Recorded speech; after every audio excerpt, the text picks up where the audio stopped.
حضرات التماس ہے کہ ایک مرتبہ سورہ حمد اور 3 مرتبہ سورہ اخلاص کی تلاوت فرما کے بانی عزا خانہ شاہ شہیدہ مرحوم سید علی متقی جعفری ابن سید احفاد حسین جعفری اور مرحومہ سیدہ صغیر فاطمہ جعفری بنت سید علی متقی جعفری اور مرحومہ سیدہ بلقیس سلطانہ جعفری بنت سید علی متقی جعفری اور مشہور معروف ماہر تعلیم اور دانشور مرحوم مغفور سید مظفر علی شاہ سابق وائس چانسلر مہران یونیورسٹی اور جملہ مومنین و مومنات کی روحوں کو ایصال فرمائیں۔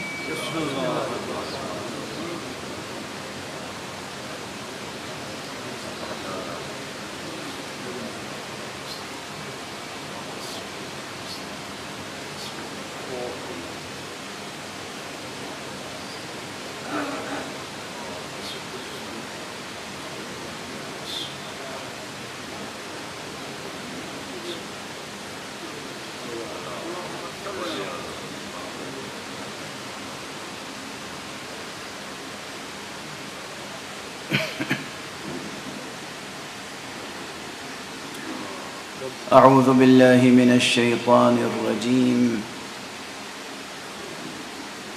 بسم اللہ الرحمن الرحیم الحمد للہ رب العالمین والصلاة والسلام علی اشرف الخلائق اجمعین سیدنا وسید الاولین والآخرین حبیبنا وحبیب الہ العالمین امام المرسلین وخاتم النبیین ابی القاسم المصطفى محمد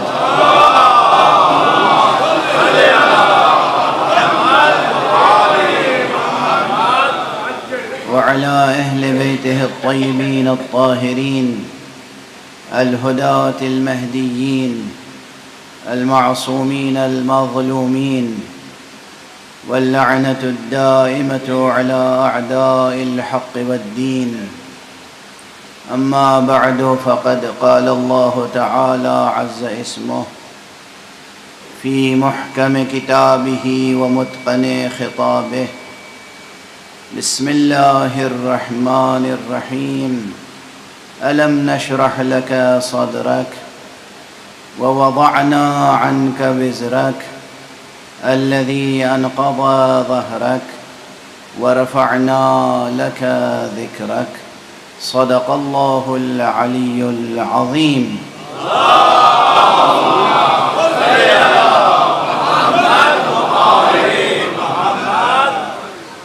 ایک اور بلندر صلوات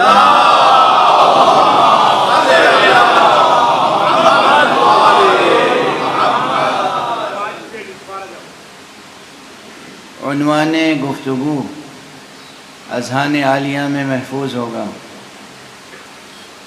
عشرہ تو عشرہ حسین ہوتا ہے، لیکن یہ ذات گرامی حسین کی خصوصیت ہے کہ آپ کی مجلسوں میں توحید کا تذکرہ بھی رہتا ہے اور نبوت کا تذکرہ بھی رہتا ہے، اور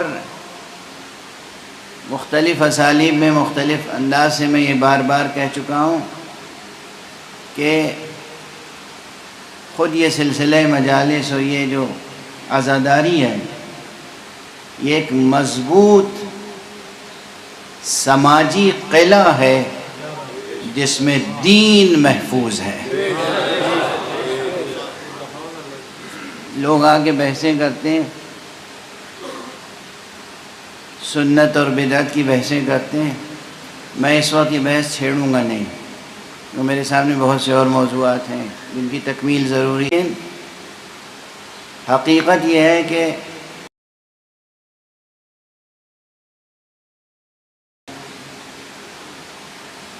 اسلام محفوظ ہے، جس میں دین محفوظ ہے، جس میں توحید محفوظ ہے، جس میں عقیدہ ختم نبوت محفوظ ہے۔ کہیں سے کوئی منکر ختم نبوت پیدا ہو سکتا ہو تو ہو،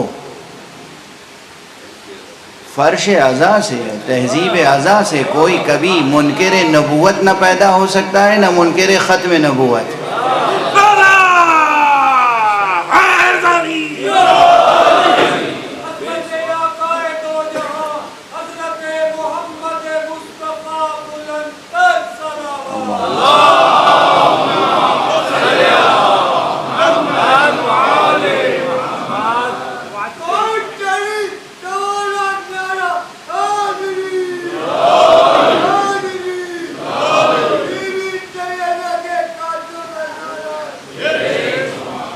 اللہ آپ کو 110 برس کی عمر عطا فرمائے۔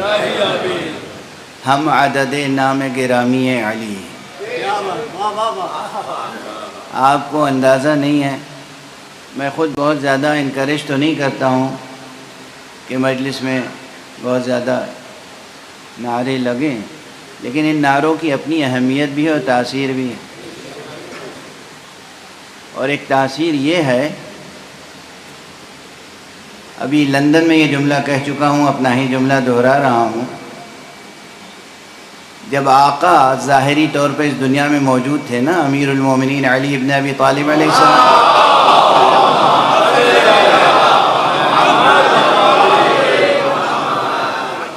تو وہ خود بت شکن تھے۔ جب ابو طالب کا بیٹا دنیا میں ظاہر بظاہر موجود تھا تو وہ خود بت شکن تھا۔ آج یہ آپ کا نعرہ نہ جانے کتنے بتوں کو توڑ دیتا ہے۔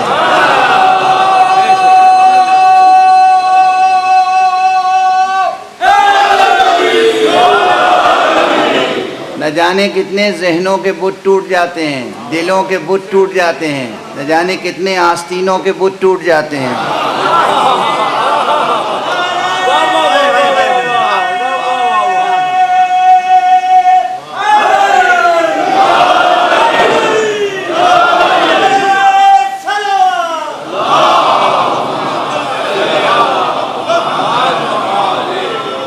اس نعرے میں وہ تاثیر ہے، ہم نے اپنی آنکھوں سے دیکھا ہے، اپنی آنکھوں سے دیکھا ہے، تو عرض کر رہا ہوں، پیکر باطل پہ ایسا لرزہ طاری ہوتا ہے کہ وہ سنبھل ہی نہیں پاتے بت،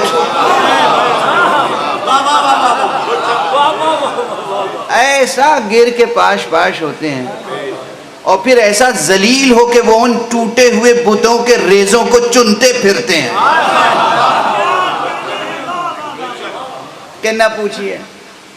بہرحال آپ سمجھ رہے ہوں گے یہ خطیبانہ سخن گستری ہے، ایسا نہیں ہے، ایک تاریخی حقیقت ہے اور ایک تہذیبی حقیقت۔ بہرحال منکرین مقام ختم نبوت کے اوہام باطلہ کی شکست کے لیے بھی یہ نعرہ کافی ہے۔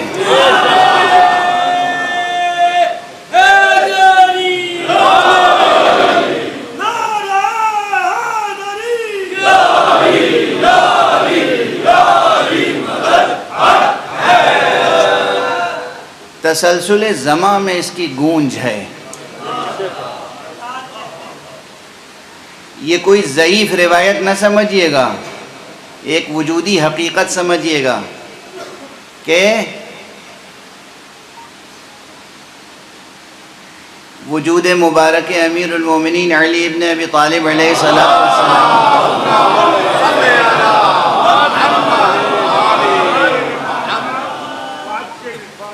ظاہری وجود سے پہلے بھی ایک گونج تھی نام علی کی، ہر دور میں گونج رہی اور ہر دور میں یہ گونج رہے گی۔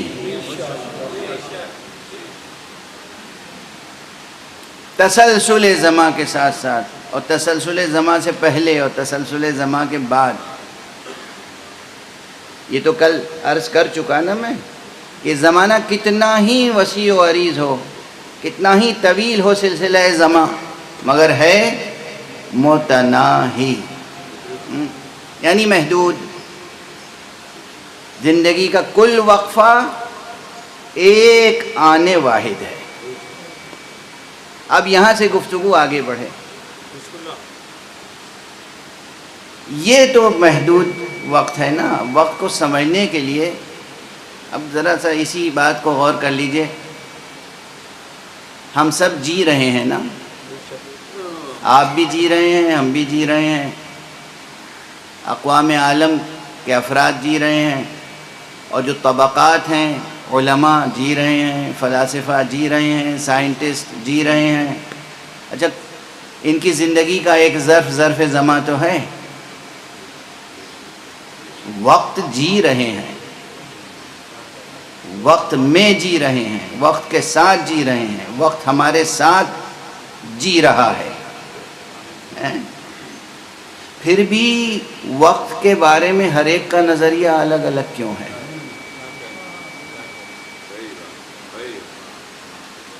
یہ کیا مشکل ہے؟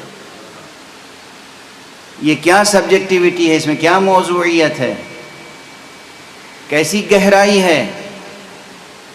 ہم سب سانس لے رہے ہیں، اگر یہ گھڑیاں نہ ہوں تو ہماری زندگی ہماری سانسوں سے بھی تو گنی جا سکتی ہے۔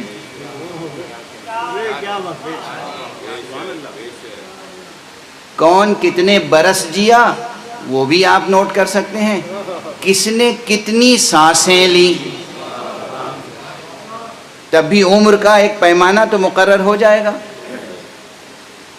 تو ہم سب وقت کا تجربہ کر رہے ہیں، لیکن اس کے باوجود وقت کی تعریف، وقت کی ڈیفینیشن اور وقت کے بارے میں تصورات مختلف ہیں۔ یہ دیکھا آپ نے زندگی کی بو قلمونی، عالم ہستی کی بو قلمونی، ملاحظہ فرمایا آپ نے؟ تو یہ زندگی اور اس سے متعلق جو چیزیں ہیں وہ ایسی نہیں ہیں کہ انسان سادگی سے گزر جائے۔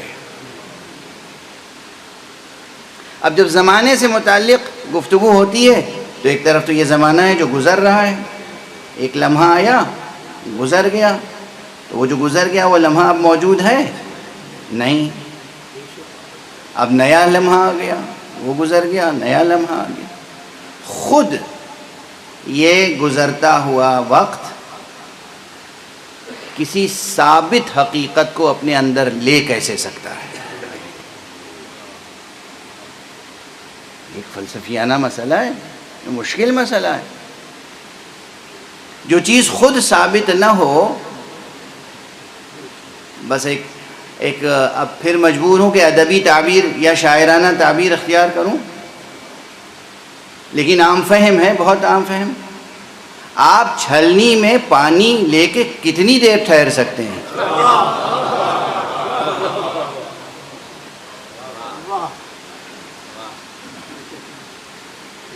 جس چیز میں پانی ٹھہر نہیں سکتا اس میں آپ پانی لے کر کیسے ٹھہر سکتے ہیں؟ سوال ہے اہم، سمجھ میں آ رہی ہے بات؟ اگر واقعاً وقت کا یہ شعور ہو کہ یہ وقت تو ہے نہیں کوئی ایسی چیز، بھائی کوئی فولاد کا ظرف تو نہیں ہے، یہ ظرف زماں جو ہے لمحہ لمحہ گزر رہا ہے، یہ جو لمحہ لمحہ گزر رہا ہے اس میں ثابت رہنے والی، برقرار رہنے والی، باقی رہنے والی، بقا بدامہ زندگی ٹھہر کیسے سکتی ہے؟ غور طلب بات؟ اگر اتنا ہی شعور پختہ اور بالیدہ ہو جائے، فانی زماں اور باقی زندگی کا تعامل اگر زیر غور آ جائے تو انسان خدا کا انکار نہیں کر سکتا۔ ممکن نہیں ہے کہ انسان خدا کا انکار کرے۔ یہ جتنے ملحدین ہیں، اس لیے کہ یہ سوال بھی آیا میرے سامنے کہ آپ تو نبوت اور ختم نبوت کی بحث لیے بیٹھے ہیں، آج کل تو ہر ایک کھڑا ہوتا ہے اور وہ خدا ہی کا انکار کر رہا ہے۔ انکار حضرت حق سبحانہ و تعالی ممکن نہیں ہے۔ کل بھی یا پرسوں بھی عرض کیا تھا اور آج پھر اس کانٹیکس میں کہہ رہا ہوں، اس چیز پہ غور کر لیجئے کہ آپ معجزے کے قائل ہوں یا نہ ہوں، اگر آپ کے سامنے کوئی چھلنی میں پانی لے کے کھڑا ہو اور اس میں سے ایک قطرہ بھی پانی نیچے گر نہ رہا ہو، تو آپ یہ کہنے پہ مجبور ہوں گے نا کہ یہ تو بڑا معجزہ ہے. یا سحر کہیں گے یا معجزہ، اور سحر کی حقیقت تو کچھ نہیں ہے، معجزے کی حقیقت ہوتی ہے. تو اگر چھلنی میں پانی لے کے کوئی کھڑا رہے اور پانی اس میں سے نہ گرے، ٹھہرا رہے، تو یہ ہے معجزہ. زندگی اور زمانے کا رشتہ یہی ہے. زمانہ گزر رہا ہے اور زندگی برقرار. اس کے معنی ہے کہ ہر لمحہ آپ کے سامنے معجزہ پروردگار ظاہر ہو رہا ہے. صلوات پڑھ دیں محمد و آلہ.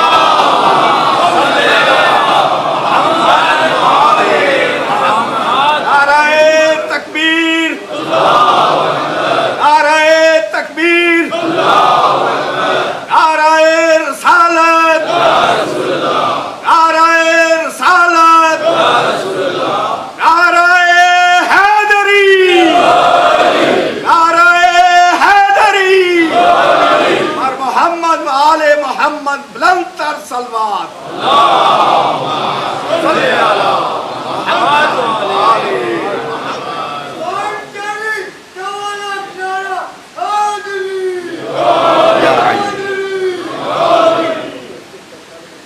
وہ خدا اپنی جگہ ہے برقرار، چونکہ وہ ثابت ہے، وہ دائم ہے، وہ قائم ہے، وہ حی ہے، وہ قیوم ہے. اس لیے اس کے لطف سے اور اس کی چشم کرم سے ہر چیز موجود ہے. اس کی مشیت ہے تو شے ہے، اس کی مشیت نہ ہو تو شے نہیں ہے. ہر شے کا وجود اس کی مشیت پر ہے. تو یہ جو ظرف زمان میں جو ایک چین ہے کازز اور ایفیکٹس کی، یہ جو اس میں تسلسل زمان میں جو ایک سلسلہ ہے علل اور معلولات کا ہے، اسی کا بنایا ہوا ہے. مگر اس کی کوئی حقیقت نہیں، اس پہ زیادہ بھروسہ نہ کریں. اصل وہ علت العلل ہے، اصل وہ ہے مسبب الاسباب. وہ ہے، اسی نے اسباب خلق کیے. اس نے یہ چاہا کہ اس دنیا میں ہر چیز قانون علت و معلول اور قانون سبب و مسبب کی پابند رہے، ہر شے. مگر یہ پابندی بھی اس کی مشیت سے ہے. جہاں وہ چاہے کہ یہ مشیت اس کے برخلاف کوئی چیز کرے. انما امرہ اذا اراد شیئا ان یقول له کن فیکون. فسبحان الذی بیدہ ملکوت کل شیء. ہر شے کی تمام تر قوت قدرت اسی کے ہاتھوں میں ہے. الہاد کا کیا گزر؟ ممکن کیسے ہے کہ انسان کوئی خدا کا انکار کر سکے؟ خدا کا انکار کرنے سے پہلے اپنے وجود کا انکار کرنا ہوگا. خالق کے انکار سے پہلے آپ کو اپنے وجود کا انکار کرنا ہوگا. اپنے وجود کو ثابت کر رہے ہیں اور خالق کے وجود کا انکار، اس سے بڑا تناقض نہیں ہو سکتا. کانٹرڈکشن آپ کے کلام میں. یہ مثال یاد رکھیے گا. اور وہ خدا، وہ حی و قیوم ذات گرامی جو زمانے کے ظرف کی بھی خالق ہے،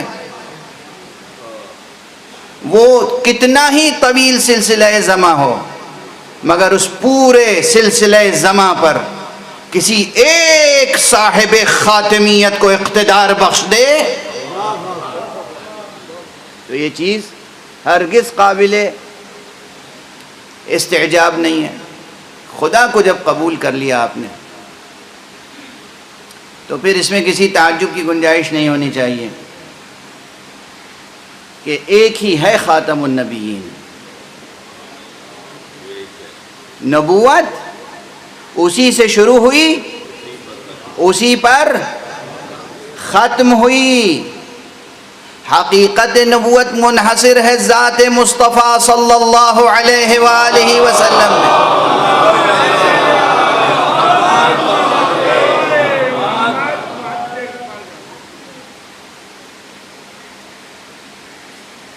اور اس کے دلائل بہت ہیں، بے شمار. اولا نبوت کے دلائل، ویسے تو دلائل النبوہ کے نام سے بہت سی کتابیں لکھی گئی ہیں، بہت سی کتابیں عربی میں لکھی گئیں، فارسی میں لکھی گئیں، دوسری زبانوں میں ان کتابوں کے ترجمے ہوئے۔ قرآن مجید دلائل نبوت سے پر ہے، لبریز ہے۔ اور پھر دلائل ختم نبوت، اللہ سبحانہ و تعالیٰ کا اعلان ہے۔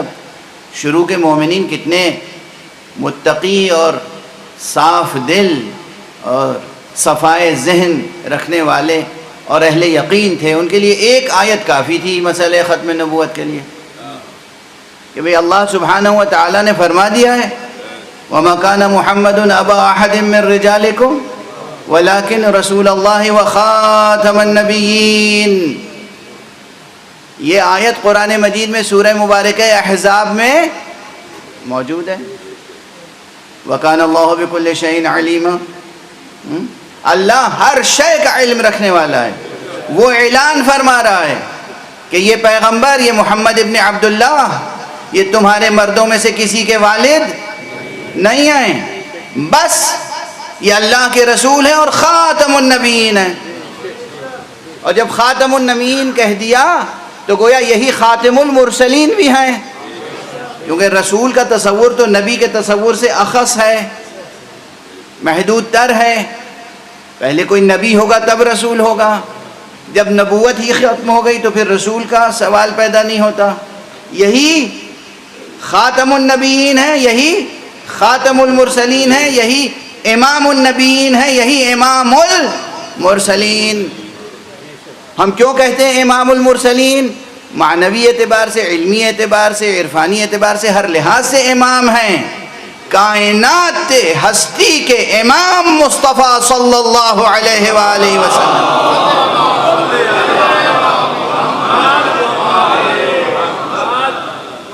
رسول کو ہر طرح کی امامت حاصل ہے، مگر روایات معراج میں غور کیجئے تو وہاں خاص طور پر یہ تذکرہ آتا ہے کہ اللہ نے تمام انبیاء کو جمع کیا، آدم تا خاتم سب جمع ہیں، آدم ہیں، نوح ہیں، ابراہیم ہیں، موسیٰ ہیں، عیسیٰ ہیں علیہم الصلاۃ والسلام۔ صلوات پڑھ دیجئے۔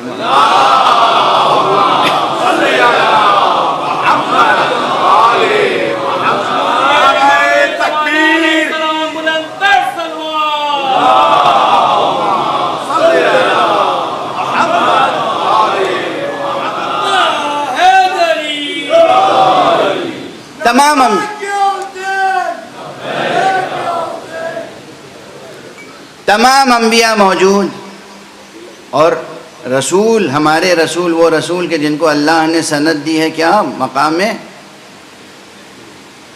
خلق عظیم کی۔ اِنَّكَ لَعَلَىٰ خُلُقٍ عَظِيمٍ، بے شک آپ خلق عظیم کے درجے پہ فائز ہیں۔ تو ہیں تو حقیقت نبوت کا پیکر، مگر ظاہر ہے کہ سلسلہ ظاہری میں ان کے جد ہیں، ان کے والد ہیں ابراہیم۔ تو جناب ابراہیم موجود ہوں تو پیغمبر خود سے کیسے آگے بڑھ کے نماز پڑھائیں گے؟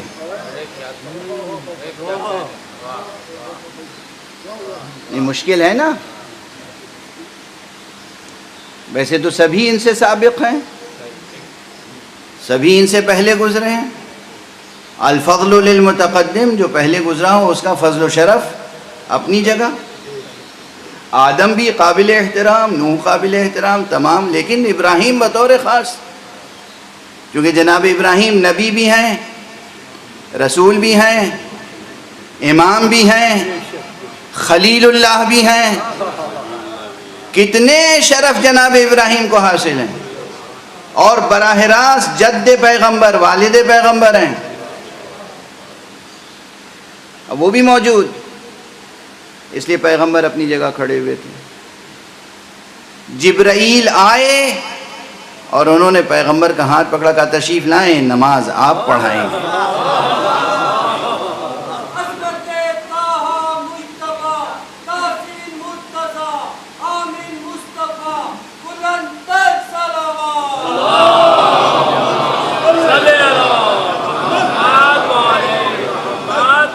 دیکھیے، اس سے صرف فضل و شرف ہی ثابت نہیں ہوتا، حقیقت یہ ہے کہ آپ کا فضل و شرف، آپ کی عظمت، آپ کا کمال، آپ کا رتبے میں بلند سے بلندتر ہونا، یہ سب ثابت ہوتا ہے، لیکن اس میں بھی مقام خاتمیت بھی ثابت ہوتی ہے۔ سب نبی موجود ہیں، مگر امامت کون کر رہا ہے؟ مصطفیٰ صلی اللہ علیہ وآلہ وسلم۔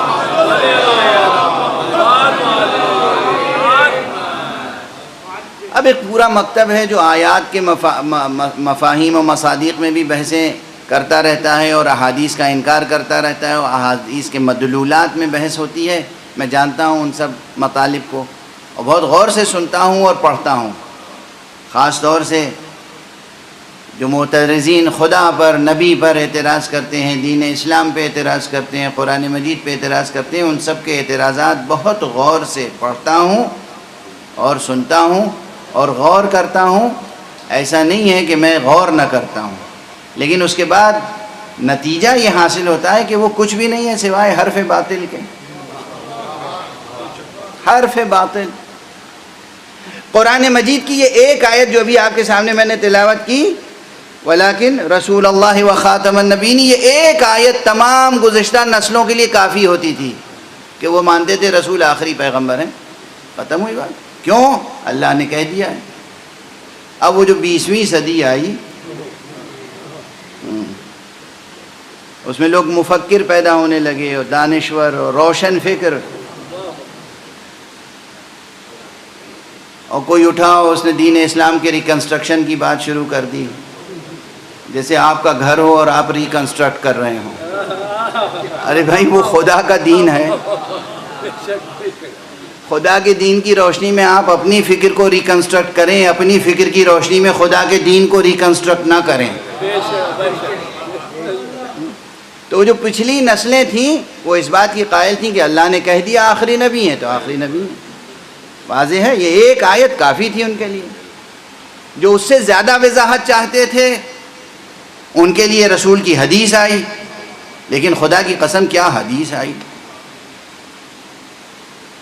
رسول کی خاتمیت کا اعلان جس حدیث میں ہوا ہے، اور یہ حدیث صحیح بخاری میں موجود ہے، اس حدیث میں اعلان خاتمیت پیغمبر بعد میں ہوا، اس سے پہلے والے جملے میں اعلان وصایت علی ہوا۔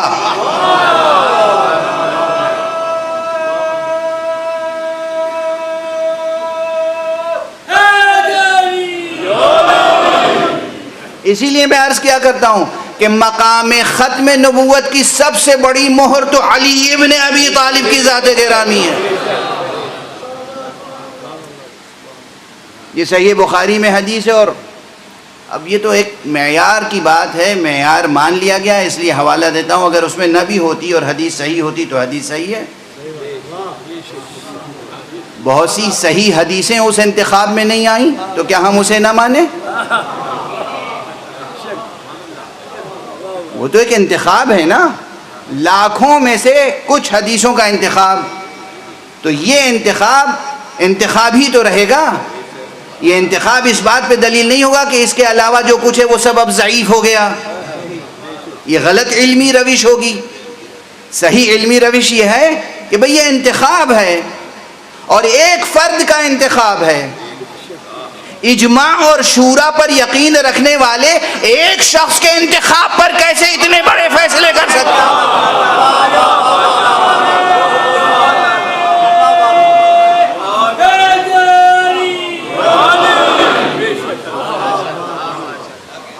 ایک فرد کا انتخاب، ایک شخص نے ان سے حدیث حاصل کی، ان سے حدیث حاصل کی، ان سے حدیث حاصل کی، سینکڑوں محدثین اور اساتذہ اور ائمہ حدیث سے حدیث حاصل کی ایک شخص نے، اور اس کے بعد اس نے خود اعتراف کیا کہ یہ لاکھوں کی تعداد میں حدیثیں تھیں، ہم نے اس میں سے یہ اتنا انتخاب کیا۔ تو اب اس ایک فرد کے انتخاب پر باقی تمام سرمایہ قربان تو نہیں کیا جا سکتا۔ کیا یہ فرد، یہ ایک واحد فرد آپ کی نگاہ میں معصوم ہے؟ معصوم ہے؟ ان کا فیصلہ ہے، یہ جسے کہہ دیں صحیح وہ صحیح اور اس کے علاوہ وہ صحیح نہیں ہے۔ امت میں اور کتنے افراد ہیں، علماء، متقین، محدثین، مفسرین، محققین. تو بہرحال لیکن ایک معیار مان لیا گیا تو میں بھی اس کا حوالہ دیتا ہوں کہ حضور علیہ الصلوۃ والسلام نے امیر المومنین علی ابن ابی طالب علیہ الصلوۃ والسلام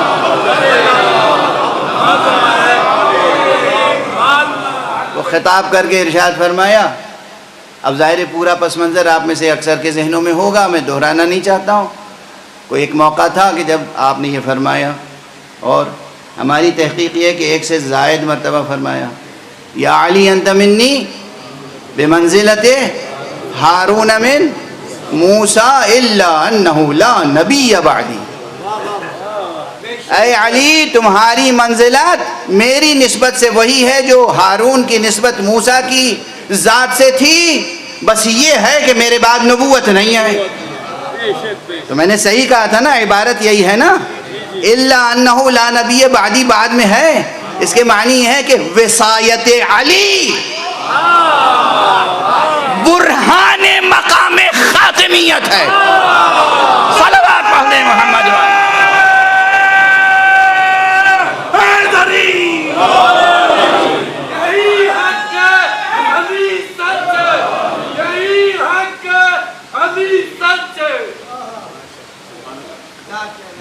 اب یہ لفظ برہان کی بھی کئی تعریفیں ہیں. برہان جو ہے منطق میں برہان، اس کی ایک محدود تعریف ہے، برہان کے اور بھی، لیکن یہ یاد رکھیے گا جملہ اس فقیر کا، وجود علی، وجود علی اور امامت علی اور وصایت علی اور ولایت علی برہان ختم نبوت ہے.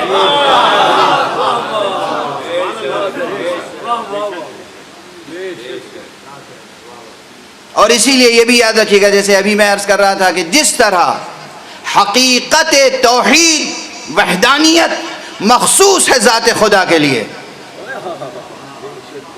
خدا ہی وہ ہے جو احد ہے، واحد، احد، یکتا، یگانہ، فرد، صمد، وتر، اس کے علاوہ کوئی ہو نہیں سکتا.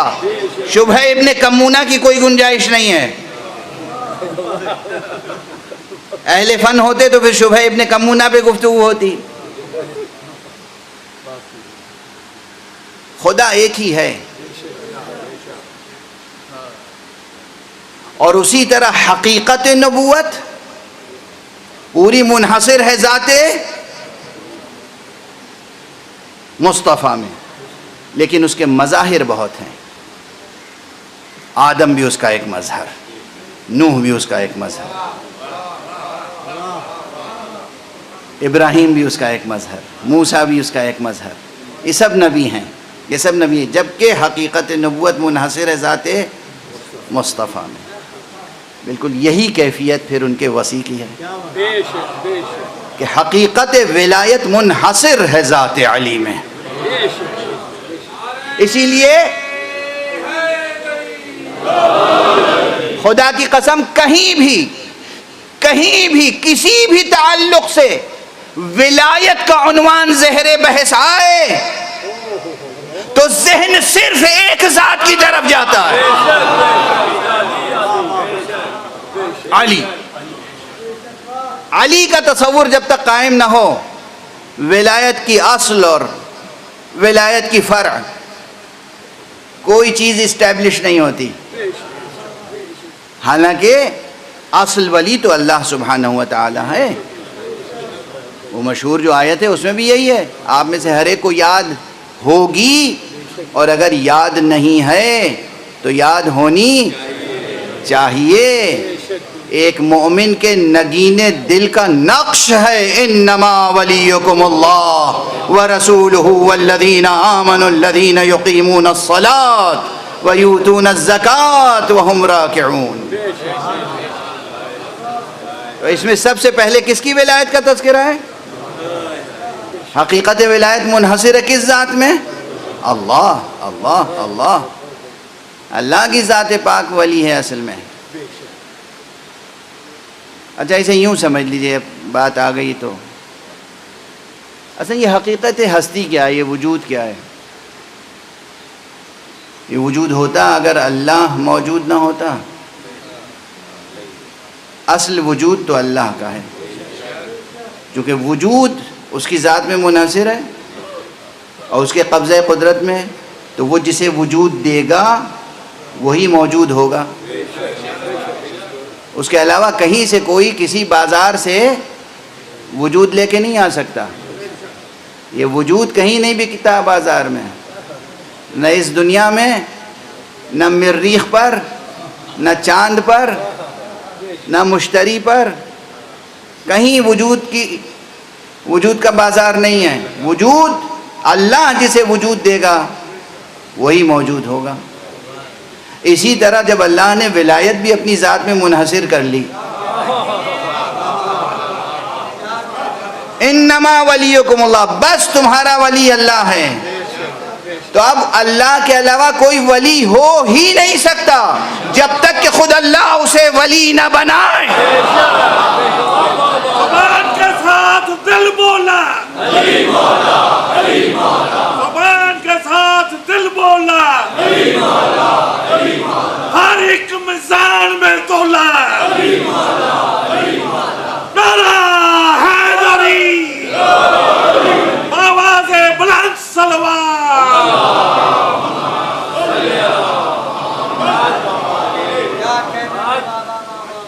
تو اللہ نے ولی بنایا، خود ولی ہے، اپنے بعد رسول کو ولی بنایا، اور رسول کے بعد رسالت ختم ہو گئی رسول پر۔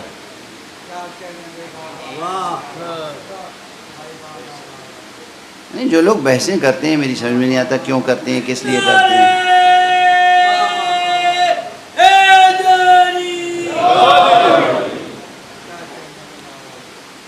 اللہ نے ولایت اپنی ذات میں منحصر فرمائی اور پھر کہا کہ اور میرا رسول، اور یہاں بات روک نہیں دی۔ والذین، اس کے معنی یہ ہے کہ اللہ اور رسول کے بعد بھی کچھ ہیں جو ولی ہیں، تو اس سلسلہ ولایت کا انکار نہیں کر سکتے۔ ایک بہت بڑے مفکر نے اپنی ایک کتاب میں لکھا کہ مقام ختم نبوت کے معنی یہ ہیں کہ اب انسان کو الہی مدد اور الہی رہنمائی اور آسمانی رہنمائی کی ضرورت نہیں رہ گئی۔ اگر اللہ اور اللہ کے اس رسول کے بعد کسی قسم کی آسمانی ہدایت اور رہنمائی اور مدد کی ضرورت باقی نہیں رہ گئی تھی تو والذین آمنوا الذین یقیمون الصلاۃ ویؤتون الزکاۃ وہم راکعون، یہ فقرہ کس لیے ہے قرآن مجید میں؟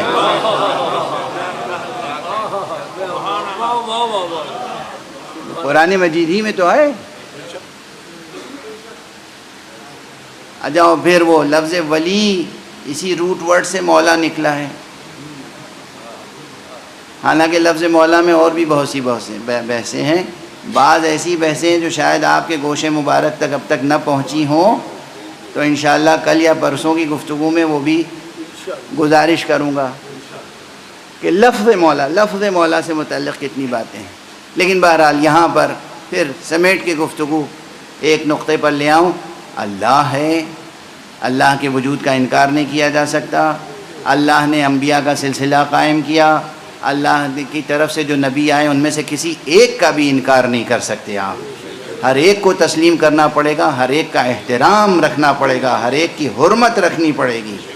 اور یہ جو ہمارے شعراء اور ادباء اور خطباء ماشاءاللہ انبیاء کے درمیان موازنہ کرتے ہیں، یہ موازنہ اس قدر آزادانہ طور پر نہیں ہونا چاہیے، جس کا جو مرتبہ ہے وہ محفوظ رہنا چاہیے۔ موازنہ کرنے کا وہیں تک حق ہے جہاں تک موازنہ قرآن مجید اور احادیث کے مطابق ہو۔ یہاں اس موازنے میں آپ کو اپنے شاعرانہ جذبات یا تخیلات کے تصرف کا حق نہیں ہے۔ بات آپ کے گھر اور آپ کے عزیزوں، آپ کے رشتہ داروں، آپ کے خاندان والوں کی نہیں ہے، بات اللہ اور آل اللہ کی ہے، بات اللہ اور اہل اللہ کی ہے، بات انبیاء اور مرسلین کی ہے۔ تو وہاں بہت احتیاط سے کام کرنا ہوگا، بہت احتیاط سے زبان کھولنی ہوگی، بہت احتیاط سے۔ اللہ ہے، نبیوں کا سلسلہ ہے، نبیوں کا سلسلہ کا اختتام ہوا خاتم النبیین پر، اور اس کے بعد سب کچھ ختم نہیں ہو گیا، پھر اس کے بعد ولایت کا سلسلہ ہے۔ اب یہ نہیں ہے کہ جو چاہے خود کو ولی اعلان کر دے. ویسے تو آپ کو اندازہ نہیں کتنے لوگ مچلتے رہتے ہیں ابھی بھی اپنی نبوت کا اعلان کرنے کے لیے. بہت سے لوگ ہیں، اس ملک میں ہیں، اس ملک میں ہیں، آس پاس پڑوس پتہ نہیں کہاں. کچھ لوگ یہاں سے جا کے امریکہ چلے گئے، آسٹریلیا چلے گئے، کینیڈا چلے گئے. بس نہیں چلتا ان کا اور ان کے چاہنے والوں کا کہ بس اعلان کر دیں کہ یہ نبی ہیں. بس اس لیے نہیں چلتا کہ انہیں معلوم ہے کہ یہ امت زندہ ہے. کر کے دیکھو نبوت کا اعلان، ادعا، مسیلمہ کذاب کی فہرست میں رہو گے.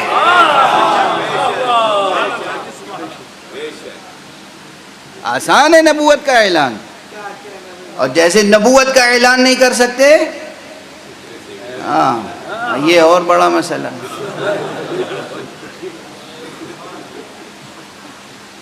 یہ تو آپ اب آگے کیا کہیں؟ کچھ دیر خاموش رہیں تاکہ نگاہوں میں تقریر جاری رہے. آپ کی ذہانتوں پہ بھروسہ کر لیں.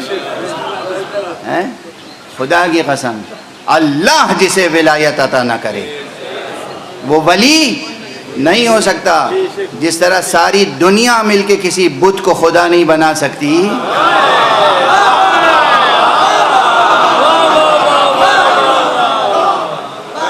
اسی طرح ساری دنیا مل کے نہ کسی کو نبی بنا سکتی ہے، نہ کسی کو ولی بنا سکتی ہے.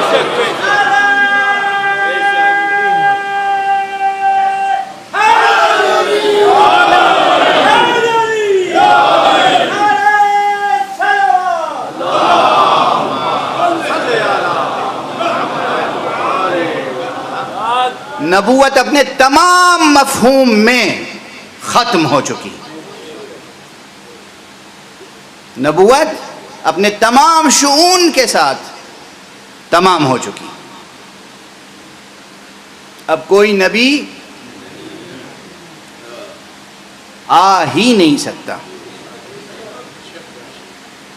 اب کوئی نبی نہیں آ سکتا. مقام ختم نبوت برقرار، اس لیے کہ مقام ختم نبوت کے گرد ایک مضبوط قلعہ بنا دیا اللہ نے.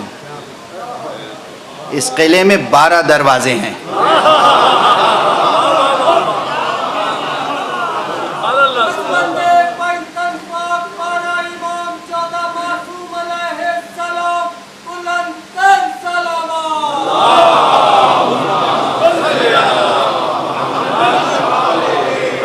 جب بھی جہاں سے بھی کوئی اٹھے گا، کوئی اگر براہ راست نہ کرے، بالواسطہ کرے، جس اعتبار سے کرے، کوئی وحی پہ اعتراض کرے، وحی کا انکار کرے، کوئی کتاب خدا میں تناقض پیدا کرے، کہے کتاب خدا میں تضادات ہیں اس لیے خدا کی کتاب نہیں ہو سکتی، تو اس قلعے کے ایک دروازے سے آواز آئے گی. پہلے سے لے کے 11ویں اور 12ویں تک سلسلہ دیکھ لیجئے. وہ 11ویں امام کا سب سے بڑا معجزہ یہ ہے، سب سے بڑی خدمت یہ ہے کہ آپ کے دور میں ایک شخص قرآن مجید پر اعتراضات کر رہا تھا اور دنیا اسے علامہ سمجھ رہی تھی. آج بھی ایسے لوگ ہیں نا، 100 200 یا 1000 2000 کسی کے فالوور ہو جائیں اور کہہ لیں گے واہ واہ سبحان اللہ. اور یہ سب فالوورز کون ہیں؟ بیچارے بے سواد. واقعی ترس آتا ہے، بیچارے بے سواد. اردو انہیں صحیح پڑھنی نہیں آتی، عربی صحیح پڑھ نہیں سکتے، سمجھ نہیں سکتے، اور چیزیں بھی نہیں. اپنے کاروبار میں مشغول ہیں لوگ، رواں دواں زندگی ہے. رجوع کر لیا آپ کی طرف، آپ نے بڑی آسان دل لبھانے والی ہر شخص کی من پسند بات کہہ دی. لوگوں نے کہا واہ بہت اچھا، جو میں چاہتا ہوں آپ نے ویسے ہی جواب دے دیا، بہت اچھا، کیا کہنا، سبحان اللہ. اب وہ ایک حلقہ قائم ہو گیا اور اس حلقے نے دماغ جو ہے اس بلندی پہ پہنچا دیا کہ نہ پوچھئے. محاکمہ کرنے لگے قرآن مجید اور آیت اور حدیث اور نبی اور امام، ہر چیزیں میں یہ سمجھتا ہوں، میں یہ سمجھتا ہوں.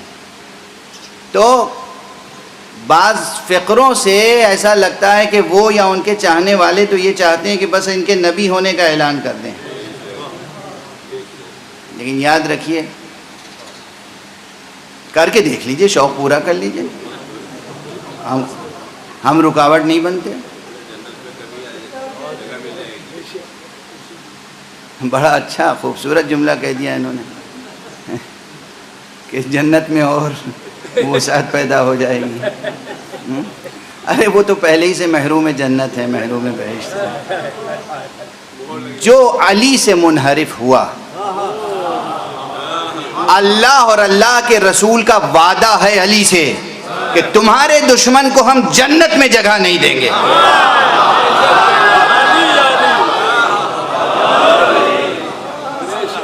اس میں ہمارا کوئی دخل نہیں ہے۔ ہم ترس کھا کے آپ کی سفارش بھی کریں نا،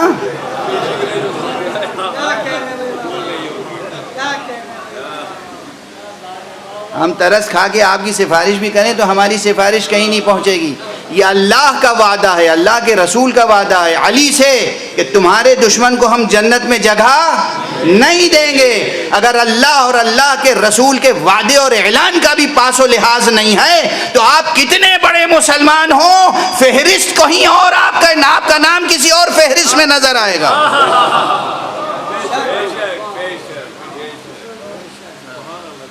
نبوت، مقام ختم نبوت، پھر ولایت اور مقام ختم ولایت، یہ سب چیزیں واضح ہیں۔ کوئی نبوت پہ اعتراض کرے، وحی کے نزول پہ اعتراض کرے تو جواب ملے گا اسی قلعے سے، اور کوئی قرآن مجید پہ اعتراض کرے، قرآن مجید پہ تناقض و تضادات دکھائے تو امام حسن عسکری اٹھ کھڑے ہوں گے۔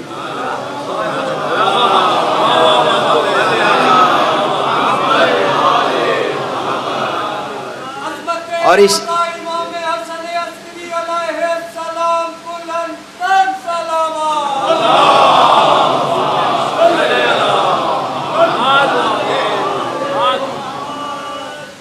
اب بس ایک جملہ عرض کر دوں اور گفتگو آگے بڑھا دوں، آج کی گفتگو یہیں روک دوں۔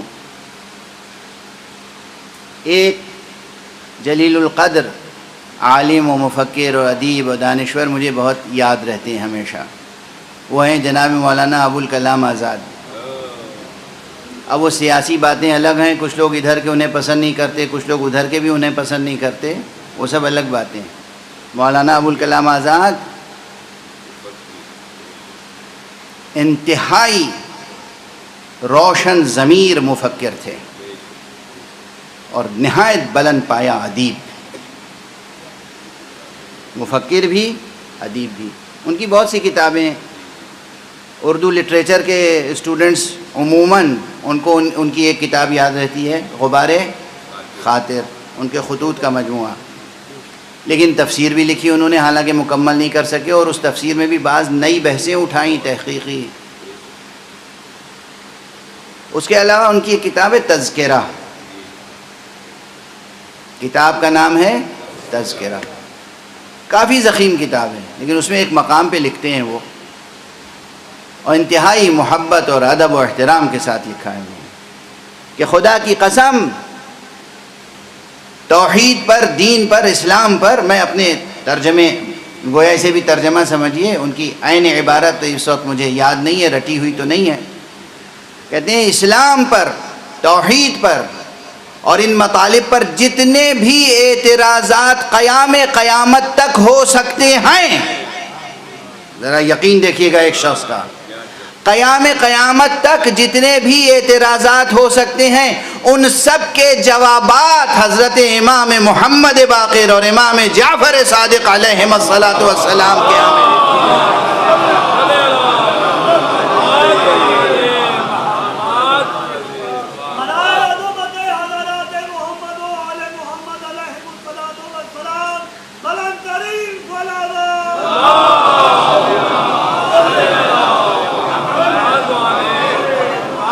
یعنی وہ توحید ہو، نبوت ہو، معاد ہو، اصول دین ہو، فروع دین ہو، اس پہ جہاں جہاں سے بھی جو اعتراض ہو چکے ہیں یا ہو رہے ہیں یا ہو سکتے ہیں، ان کا جواب آپ کو ان ائمہ اطہار کے کلام سے مل جائے گا۔ اب آپ سمجھیے کہ تسلسل زمان میں ختم نبوت ذات مصطفیٰ میں کیوں منحصر ہے، اور ذات مصطفیٰ کے بعد یہ امامت کی بارہ دری کیوں ضروری ہے۔ ایک صلوات پڑھ دیجئے محمد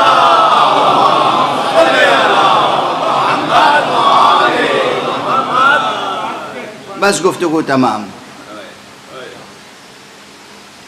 جہاں سے بھی توحید کے خلاف آواز اٹھے یا نبوت کے خلاف اٹھے یا مقام ختم نبوت کے خلاف اٹھے، اس کا جواب رسول اور آل رسول میں سے ہونے والے اماموں نے فراہم کر دیا ہے. اور اسی لیے چونکہ زمانہ جاری و ساری ہے، تسلسل زمان برقرار ہے، بار بار سوالات سامنے آئیں گے، اسی لیے بار بار ان کا تذکرہ ضروری ہے. ہم سے یہ نہ کہیے کہ یہ آپ ہر سال پابندی سے ایک خاص نظم و ضبط کے ساتھ تذکرہ کیوں کرتے ہیں، یہ بدعت ہے. یہ بدعت نہیں، یہ دین کی ضرورت ہے، یہ آنے والی نسلوں کی ضرورت ہے.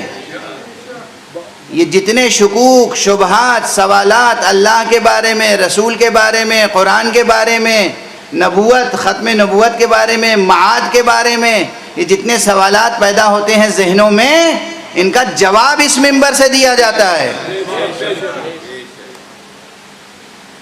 یہ ہے منبر حسینی.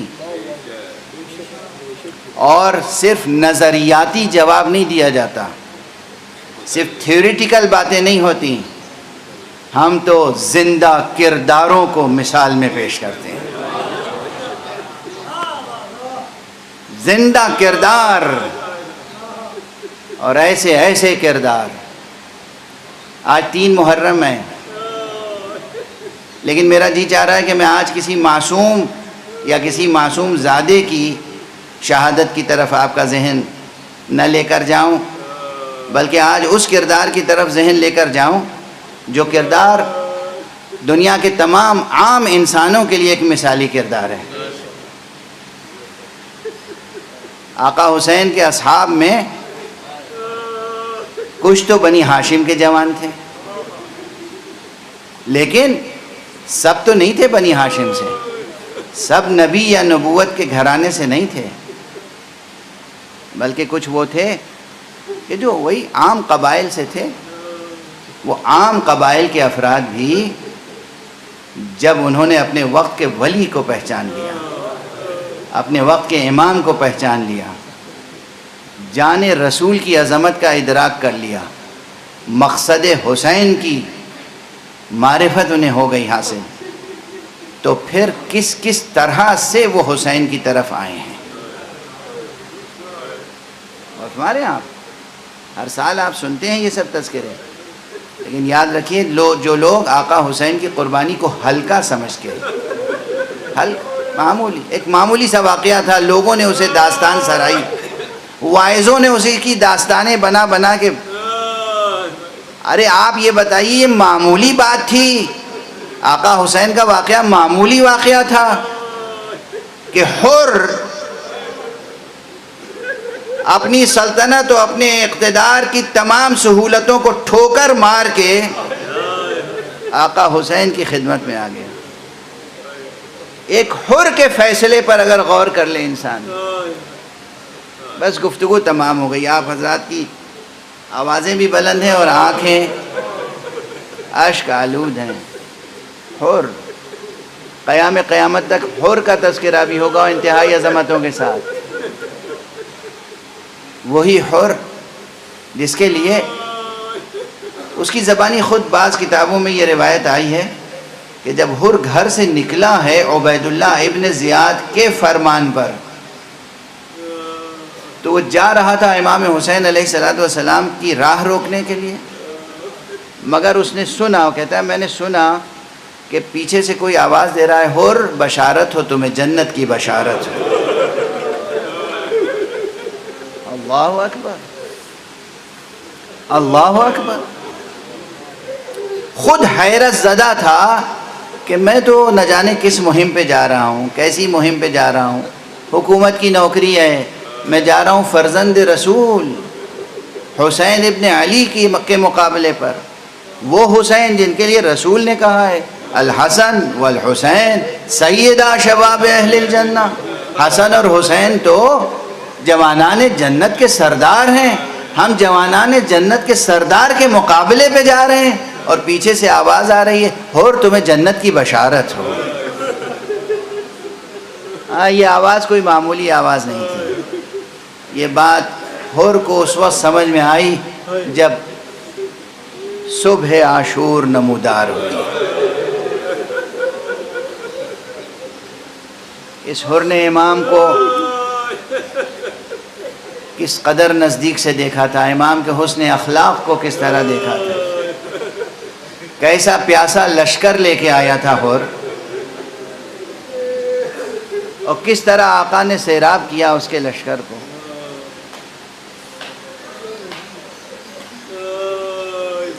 یہ سب اس نے اپنی آنکھوں سے دیکھا تھا. اور اسی لیے جب 7ویں محرم سے خیام حسینی سے آواز بچوں کی بلند ہوئی، العطش العطش،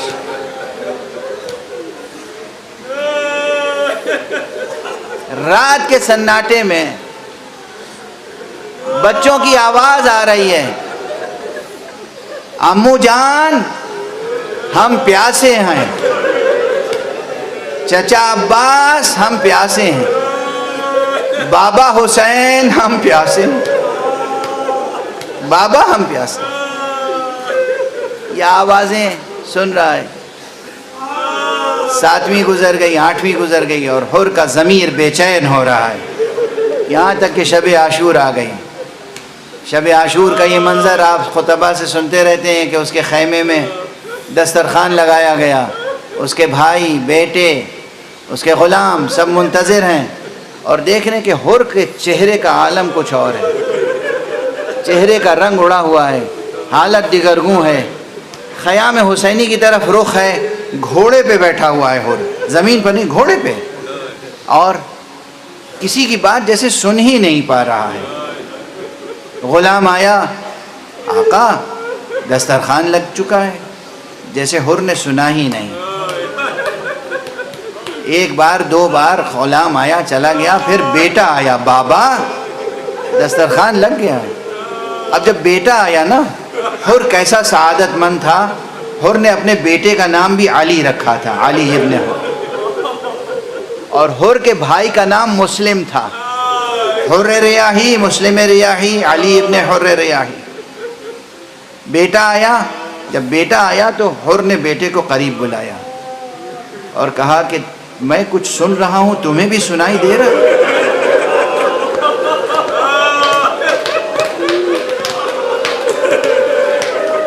بس بیٹے نے سر جھکا لیا. حر نے کہا میں پوچھ رہا ہوں، تمہیں کچھ سنائی دے رہا ہے؟ کہا بابا خیام حسینی سے چھوٹے چھوٹے بچے العطش العطش کی آواز بلند کر رہے ہیں. کہتے ہیں، اس نے کہا علی میرے بیٹے حسین کے بچے پیاسے رہیں، بھوکے رہیں، اور ہمیں تم دسترخوان پر لے کر جانا چاہتے. اجرکم علی اللہ، اجرکم علی اللہ، اجرکم علی اللہ. مجلس ہو گئی، آپ کی آوازیں بلند ہیں، مال مجلس حاصل ہو گیا. یہ تو تذکرے اسی لیے ہوتے ہیں نا کہ آپ کا وجودی رشتہ حسین سے جڑ جائے.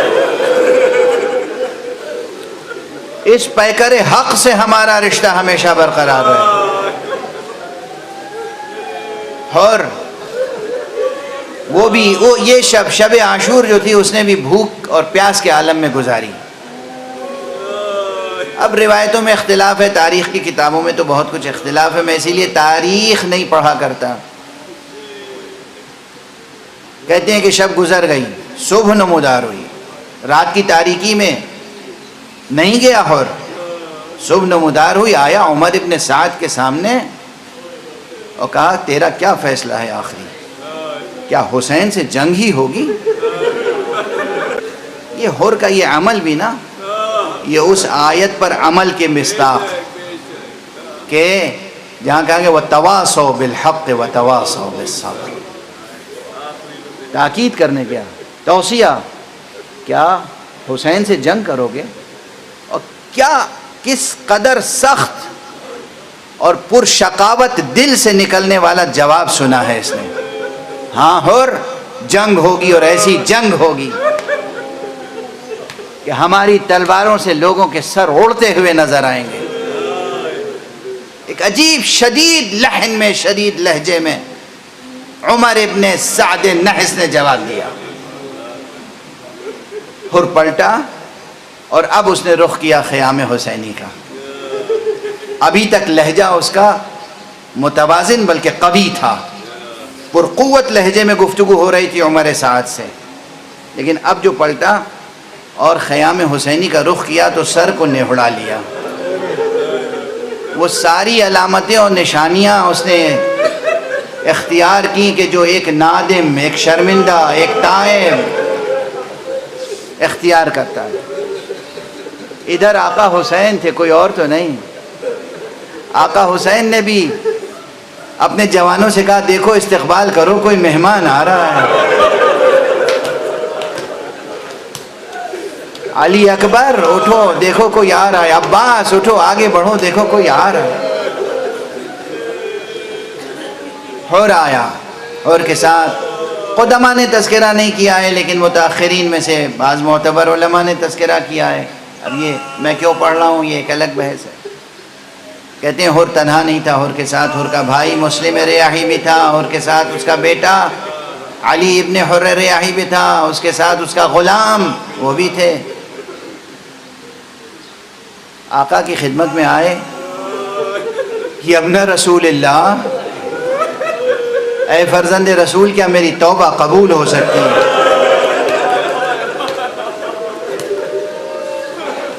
اس ایک فقرے میں کتنا بڑا پیغام ہے تمام انسانوں کے لیے. درس ہے. انانیت نہیں، اگر خدا کی پہچان ہو، اگر خدا کے وعدوں پہ یقین ہو، اگر جنت و جہنم کا یقین ہے یا روز جزا کا یقین ہے، تو کسی بھی منزل میں ہو انسان دنیا کو ٹھوکر مار کے توبہ کی راہ اختیار کر سکتا ہے. یہ ہے درس تمام عالم انسانیت. آقا فرزند رسول، کیا میری توبہ قبول ہو سکتی ہے؟ امام نے فرمایا ہاں ہاں کیوں نہیں. ارے میرا رب رحیم ہے، کریم ہے، میں نے معاف کیا، میرے رب نے معاف کیا. آپ سنتے رہتے ہیں. بس اب تمام تفصیلات چھوڑ کر بس ایک فقرے کی طرف اب توجہ دلا کے گفتگو ختم کر دو. ادھر آیا حر اور ادھر اس نے اجازت طلب کی کہ فرزند رسول اگر توبہ قبول ہے تو بس اب مرنے کی اجازت دیجیے. اس سے زیادہ مہلت کہاں تھی، فرصت کہاں تھی؟ امام نے فرمایا کہ تو میرا مہمان ہے.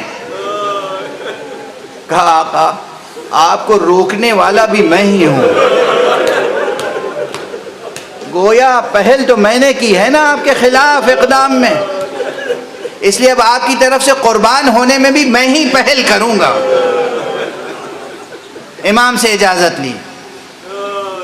پہلے اپنے بیٹے کو بھیجا، جاؤ فرزند رسول پر جان قربان کرو، ان کی طرف سے دفاع کرو. بیٹا گیا. اب یہاں پر میں اس منبر پر اکثر پڑھتا رہا ہوں، اور یہ وہ منظر ہے جس میں ایک تاثیر ہے، ایک پیغام ہے، جس میں بے کرا تاثیر، بے کرا پیغام ہے. بیٹا گیا جس بیٹے کا نام علی ہے، علی ابن حر ریاحی. علی ابن حر ریاحی. میں صرف یہ سوچ سوچ کے گریہ کرتا ہوں کبھی، کیا مناسبت ہے. علی ابن حر ریاحی، اس نے جنگ کی اور اس کے بعد جب گھوڑے سے زمین پر آ رہا تھا اس نے اپنے بابا کو پکارا، اس نے حر کو پکارا. حر جب بیٹے کے لاش پہ پہنچا ہے تو دیکھا حسین وہاں پہلے.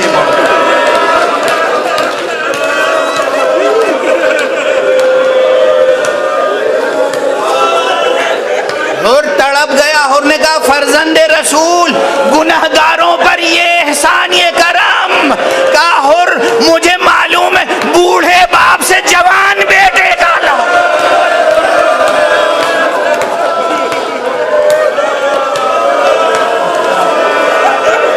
میں کہوں گا حر یاد رکھنا یہ احسان حسین. تمہارا جوان بیٹا جب دنیا سے جا رہا تھا حسین آ گئے تھے. بس چند ساعتوں کے بعد اب علی ابن حر نہیں، علی ابن حسین.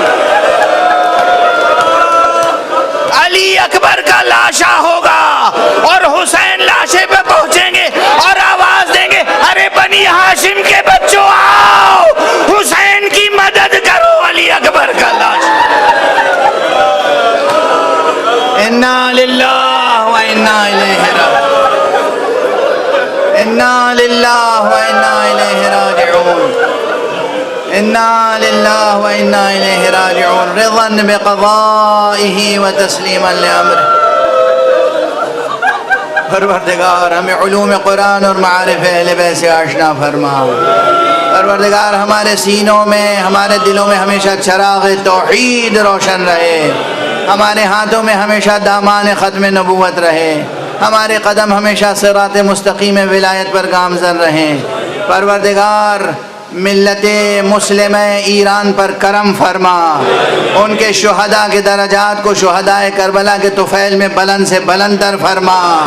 پروردگار اس قوم کو صبر اور شجاعت اور ہمت اور حوصلہ عطا فرما۔ پروردگار دنیا میں جہاں جہاں بھی یہی یزیدی کردار ہیں انہیں نیست و نابود فرما۔ پروردگار دست ظالم کو کوتاہ فرما۔ پروردگار مقام معظم رہبری کی ہمت اور حوصلے میں اور اضافہ فرما، ان کی حفاظت فرما، تمام مراجع کرام کی حفاظت فرما، علماء کی حفاظت فرما، ملت اسلامیہ کو تہذیب آل محمد کے سانچے میں ڈھال دے۔ پروردگار اپنے ولی آخر کو اذن ظہور عطا فرما اور ان کے ہاتھوں سے اپنی رحمت و رافت و عدالت کا پرچم لہرا دے۔